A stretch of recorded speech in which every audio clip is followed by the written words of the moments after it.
साहब भीमराव अंबेडकर ना होते तो हम कुछ भी नहीं होते। शायद हो सकता वो फटे हुए कपड़ों में होते, अभी तक जूठन पे होते, और भी शायद बुरी हालत में होते। वो बाबा साहब भीमराव अंबेडकर, उनका नाम, उनकी दुख हमें याद नहीं। मैं एक दो घटनाएं बोल रहा। जिस शख्स के ऊपर कितना कर्जा था? 20,000। अब मैं ऑथेंटिक बात बोलने लगा हूं एक और, आपने कभी सुनी नहीं होगी। ओए क्या है ये बार बार कान घूर उतर? चलो बात। बिरला परिवार सुना आप लोगों ने? पहले के अंडानी अंबानी वही थे, बिरला और टाटा। बिरला परिवार के जो घनश्याम श्यामदास बिरला थे, उन्होंने बाबा साहब अंबेडकर को ऑफर की।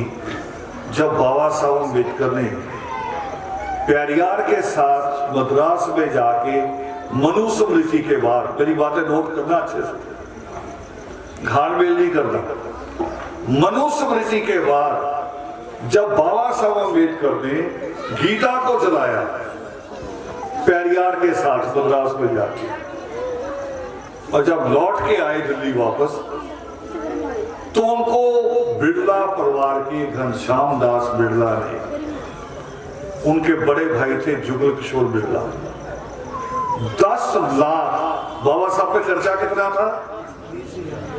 उनको ऑफर की गई 10 लाख। और इसको कभी सर्च करना हो तो पता कहां से मिलेगा? सबसे ऑथेंटिक जगह बताऊंगा, बीबीसी की स्टोरी निकालना, बीबीसी स्टोरी अंबेडकर भरना, ये प्रमाण आपको मिलेगा। 10 लाख की ऑफर, जिस वक्त दुनिया की 1 रुपए तनख्वाह नहीं होती थी, उस वक्त 10 लाख की ऑफर हुई। और बाबा साहब अंबेडकर ने क्या कहा? वो कह रहे मैं बिकने के लिए नहीं बना, बिकने के लिए नहीं बना हूं मैं उन 7 करोड़ लोगों का जवाब दे हूं जिन्होंने मेरे ऊपर उम्मीद लगाई। मां रमाबाई ने एक बात कही थी, आप में से भी मां रमाबाई हो सकती है, आप अलग नहीं है, कोई आसमान से नहीं उतरता, हम में से ही होता है। मां भीमा, जिनकी कोख से बाबा साहब भीमराव अंबेडकर पैदा हुआ, उसने भी अपने सिर पे गंदगी उठाई, मां भीमा ने।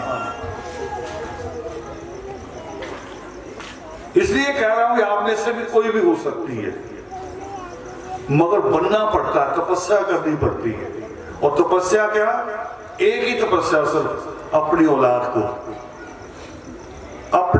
को अंबेडकर बनाना पड़ेगा। और कोई तपस्या नहीं, करवा चौथ नहीं रखवा रहा।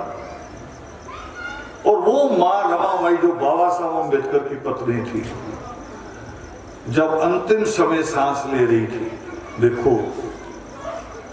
लोग जब अंतिम सांस लेते हैं उनको परिवार की चिंता होती है, बच्चों की, इनको रोटी मिलेगी कि नहीं मिलेगी, मेरे बच्चों की कोई सिर पे हाथ रखेगा कि नहीं रखेगा।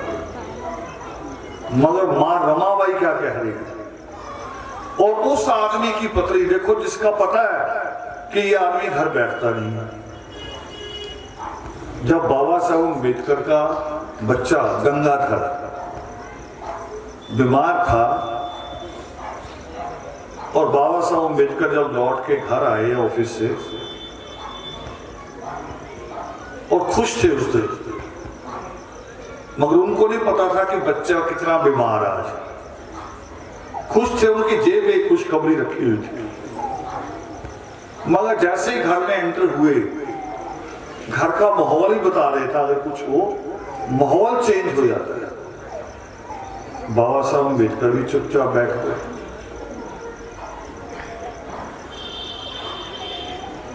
शाम हो गई, रात का खाना खाया, थोड़ी देर बाहर जाया करते थे।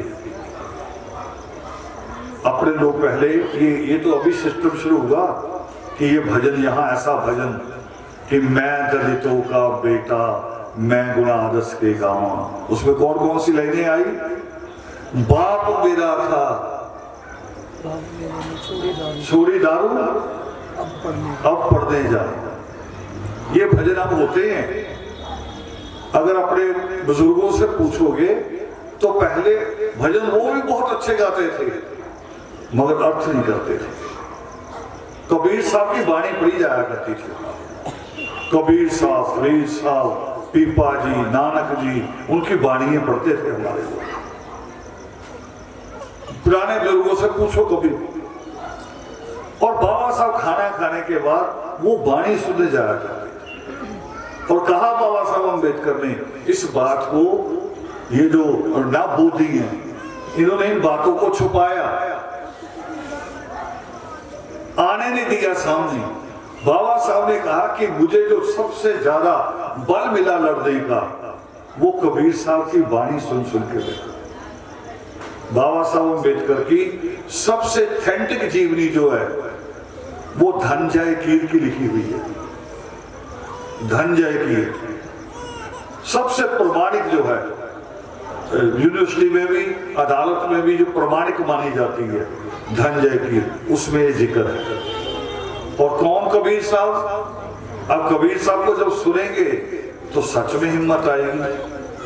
कबीर साहब तो कहते थे ना कि कबीरा खड़ा बाजार में लिए लुकाठी हाथ, जो घर फूके अपना, जो अपना घर फूकने को तैयार है वो चले हमारे साथ। बाबा साहब के बाबू दिमाग में बैठ गए। गंगाधर बीमार थे और बाबा साहब अम्बेडकर खुशखबरी लेके आए मगर कह नहीं पाए, रात हो गई। फिर जब लौट के आए कबीर साहब की वाणी सुन के लौटे तो मां रमाबाई बीमार बच्चे का सिर अपनी गोद में लेके बैठी थी, पट्टियां लगा रही थी ठंडी। बाबा साहब अम्बेडकर भी बच्चे के पैरों की तरफ उसी चारपाई पे बैठ गए मगर कमर ऐसे लगाई जैसे कोई हारा हुआ आदमी होता है। मां रमाबाई ने पूछा, देखो आप जैसी औरत थी वो भी, पूछा मां रमाबाई ने, बाबा साहब अम्बेडकर को साहेब कहा करते थे क्योंकि उस वक्त के हमारी कौम में पहले बाबा साहब अम्बेडकर थे जिन्होंने 10वीं पास की थी। हमारी पूरी कौम में पहले थे। और जब शादी हुई 10वीं पास थे, उसके बाद बैरिस्टर बने, बहुत सारी डिग्रियां ली। मां रमाबाई उनको साहिब कहा और रहते थे भी कोर्ट में, सूट बूट में रहते थे। उन्होंने कभी अपने आप को ऐसा नहीं बनाया कि लोग मेरे ऊपर दया करें, ऐसा कभी नहीं बनाया। ये आप भी नोट कर लो, किसी की दया पे नहीं रहना है, किसी के साथ हम बुरा भी ना करें मगर किसी की दया पे नहीं रहना।